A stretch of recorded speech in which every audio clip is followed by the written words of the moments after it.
안녕하세요. 역사랑 한국사입니다. 이번 시간에는 한국사의 첫 번째 시간으로 우리 한국사와 밀접한 관련이 있는 주요 지명, 장소, 하천 등등 한국사의 역사 지리에 대해서 배워보도록 하겠습니다. 학생들이 한국사를 공부하다 보면 충청도가 어디 있는지, 전라도가 어디 있는지, 낙동강은 어딘지, 대구는 어딘지 잘 모르는 경우가 많더라고요. 여기서 배우는 내용들이 직접적으로는 한국사 시험에는 나오지 않겠지만 여러분들이 앞으로 한국사를 공부하는 데 있어 가장 기초이고 기본이고 기반이 될 수 있는 수업이 될 것이라 선생님은 믿습니다.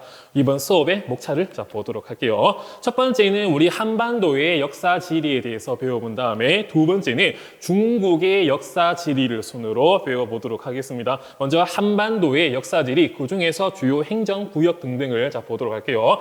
1번부터 14번까지가 있는데 여기 1번, 2번을 먼저 보도록 하겠습니다. 1번, 2번을 합쳐서 함경도라고 부르는데 1번이 조금 북쪽, 위쪽에 있기 때문에 1번을 함경북도라고 부르고요. 2번은 남쪽에 있기 때문에 함경남도라고 부르게 됩니다. 그 다음에 3번, 4번을 합쳐서 평안도라고 불리는 지역인데 마찬가지 3번이 북쪽에 있기 때문에 평안북도 라고 불리고요. 4번은 평안남도라고 불리는 지역입니다. 4번 밑에 5번을 보면 5번은 황해도라고 불리는 지역인데요. 선생님, 북한 지역이라서 좀 헷갈려요 할 수 있는 학생이 있는데 유명한 캐릭터 중에 팽수가 있습니다. 팽수가 인사를 할 때 팽하라고 인사를 하죠. 팽하, 팽하, 팽하, 평함, 평함 이렇게 자음을 이용해서 외우시면 될 거고요. 마찬가지 팽하, 팽하, 팽하, 평황, 평황, 피읍, 피읍 이런 식으로 함경북도, 또 평안북도, 평안남도, 황해도 등등 암기를 하시는데 도움이 될 수 있으면 좋겠습니다. 자, 그 다음에 6번을 볼게요. 6번은 동해안 쪽에 있는데 6번을 강원도라고 부르는 지역이고 6번 강원도 바로 왼쪽에 있는 요 7번 지역을 경기도라고 불리는 지역입니다. 여기 8번, 9번을 합쳐서 충청도라고 불리는데요. 조금 왼쪽이지만 남쪽에 있기 때문에 8번을 충청남도라고 부르게 되고요. 9번은 약간 크로와상, 맛있는 빵 크로와상 모양인데 동쪽에 있고 조금 북쪽이기 때문에 9번을 충청북도 라고 부르게 됩니다. 밑에 내려가서 10번과 11번을 합쳐서 전라도라고 부르는데요. 마찬가지 10번이 조금 북쪽에 있기 때문에 전라북도라고 부르고요. 11번을 전라남도라고 불리게 됩니다. 자, 그 다음에 12, 13번을 합쳐서 경상도라고 부르는데요. 12번은 마찬가지 조금 북쪽에 있기 때문에 경상북도 라고 할 수 있고 13번은 경상남도라고 할 수 있으며 14번은 제주도라고 적고 이런 행정구역들을 봤는데요. 외우실 때 옛날에 주요 2개 지역 등등이 핵심 이 도안의 지역이기 때문에 이런 명칭들이 붙었거든요. 함경도 같은 경우에는 함흥과 경성이 옛날 주요 지역이기 때문에 함경도라고 부르게 되고요. 평안도는 평양과 안주가 핵심 지역이기 때문에 합쳐서 평안도 부르게 되고 황해도는 황주와 해주가 주요 핵심 지역이었고 여기 강원도는 강릉과 원주가 주요 지역이기 때문에 강원도라고 이름이 불리게 됐고요. 경기도는 조금 다른데 여기 경자를 서울 경자 즉 수도 경자라고 써 있거든요. 왕이 사는 도시이기 때문에 경이라 붙이고 여기 왕이 사는 수도 주변 지역을 기라고 부르게 됩니다. 이에서 조금 경기도는 특별하게 경기도라고 이름이 불리게 되었고요. 충청도는 충주와 청주를 기반으로 했던 도였고 전라도는 전주와 나주가 주요 지역이기 때문에 전라도 붙었고요. 경상도는 경주와 상주가 주요 지역이었으므로 경상도라고 불리게 되니까 이런 것들도 좀 아시면 되겠습니다. 자, 이렇게 주요 행정구역 등등을 봤고요. 이번에는 주요 지명 등등을 보도록 하겠습니다. 조금 치우고 시작을 하도록 하겠습니다. 한국사에 등장하는 지명들은 정말 무궁무진합니다. 여기에 없는 것들도 있거든요. 뭐 충주라든지 청주라든지 상주라든지 다양한 지역들이 있지만 그 부분들은 여러분들이 나중에 공부하면서 아 여기가 여기였구나 나중에 한번 체크를 해보시기를 바랄게요. 1번부터 18번까지인데 1번을 보면 여기 조금 북쪽에 있거든요. 1번은 산이라고 할 수 있는데 1번을 백두산이라고 체크를 해 두시기를 바라겠습니다. 백두산 위치가 여기 중강진이 있는지 이쪽이 있는지 좀 모르는 학생들이 많더라고요. 이쪽에 있으니까 백두산 꼭 체크를 하시면 되겠습니다. 자, 그 다음 2번 대동강 유역에 있는 요 2번의 땅을 평양 이라고 적어 두시면 되겠고요. 고려시대 등등에서는 서경이라고 불리는 지역이기도 했습니다. 그 다음에 여기 3번을 볼게요. 여기 3번은 섬이라고 할 수 있는데 항상 뭐 병인양요라든지 신미양요라든지 이 섬에서 전투가 벌어졌습니다. 바로 이 강화도 라고 할 수 있고 정말 큰 고인돌이 위치한 지역이라고 할 수 있고요. 그 다음에 4번을 볼게요. 고려의 옛 수도라고 할 수 있는 개경이고요. 현재는 개성이라고 불리는 지역이고 또 송악이라고 하는 지역으로 불리기도 했었습니다. 그 다음에 5번을 보면 5번은 현재 인천광역시라고 할 수 있는 지역이고 옛날에는 제물포라고 불리기도 했던 지역이고요. 현재 요 6번은 우리나라의 수도라고 할 수 있는 서울이라고 할 수 있고요. 그 예전 과거에는 위례성이라든지 한성이라든지 남경이라든지 경성이라든지 다양한 명칭으로 불리던 지역이기도 했습니다. 그 다음에 7번을 볼게요. 여기 7번은 현재 대전광역시라고 할 수 있고요. 대전이고 교통의 요 충지이기도 했습니다. 다음에 8번과 9번은 선생님이 합쳐서 모아놨거든요.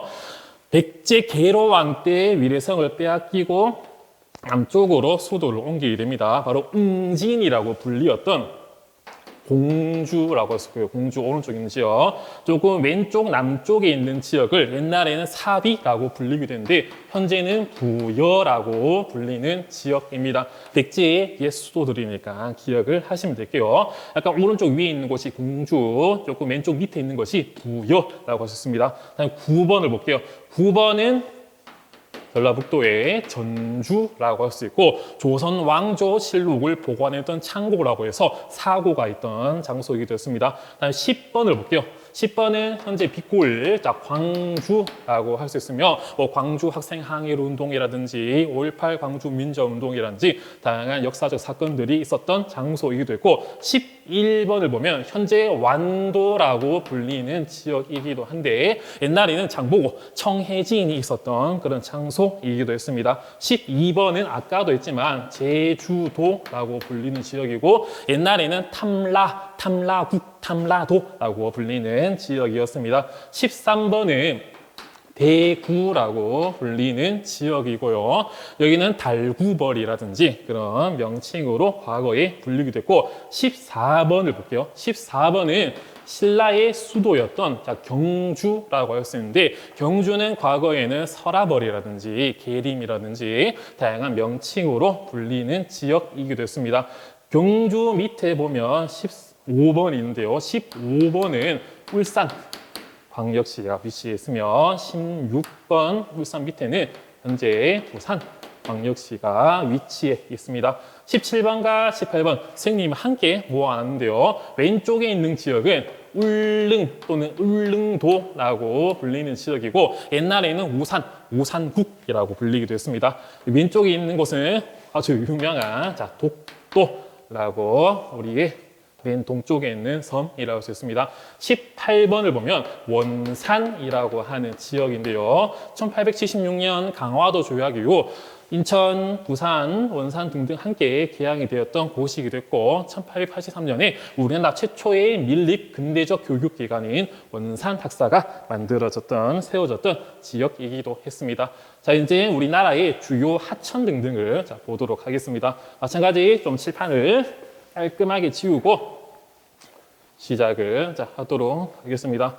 대체로 한 10가지의 주요 하천 등등이 있습니다. 마찬가지 뭐 인진강이라든지 다양한 강들이 있겠지만 여러분들이 개별적으로 공부를 하시면서 따로 체크를 해 두시기를 바랄게요. 자, 먼저 1번의 첫 번째 강, 압록강을 보도록 하겠습니다. 여기 아까 여기 위쪽에 여기 백두산이 있다고 했는데요. 백두산을 기준으로 백두산 왼쪽을 요 지역을 1번, 즉 압록강이라고 할 수 있고, 백두산 조금 떨어져서 바로 내긴 하지만 백두산의 동북쪽을 두만강이라고 할 수 있습니다. 1번을 압록강이라고 체크를 하고요. 2번을 두만강이라고 적어보도록 하겠습니다. 자, 그 다음에 조금 남쪽으로 내려오도록 할게요. 여기 조금 쏙 들어간 지역이 있거든요. 이쪽에 강이 하나 흐르게 되는데 여기를 3번이라고 체크해 둘게요.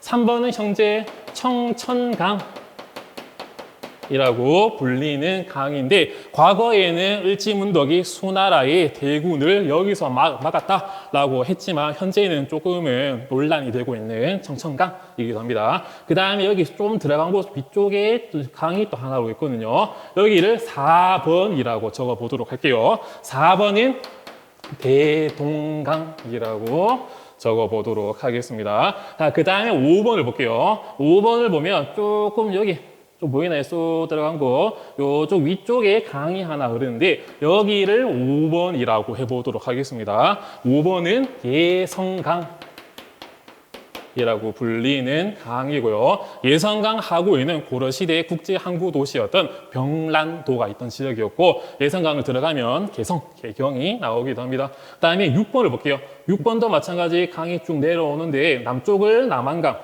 북쪽을 북한강이라고 불리기도 합니다. 어쨌든 요 지역을 6번, 요 강을 6번이라고 할게요.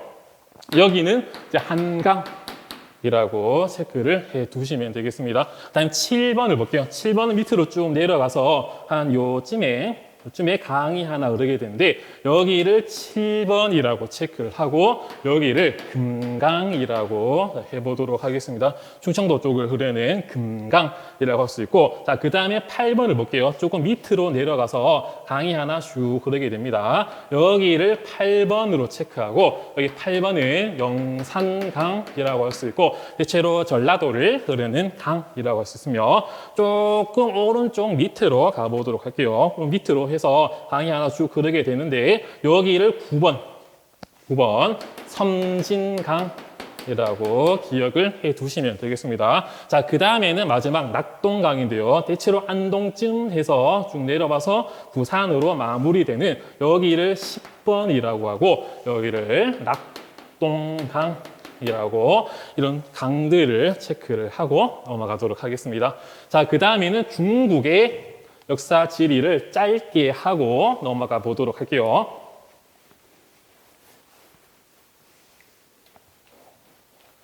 중국에서는 우리 한반도보다는 많은 내용은 없지만 그래도 한국사에 등장하는 용어, 명칭들은 꼭 아셔야 됩니다. 자, 먼저 강들 볼게요. 강들.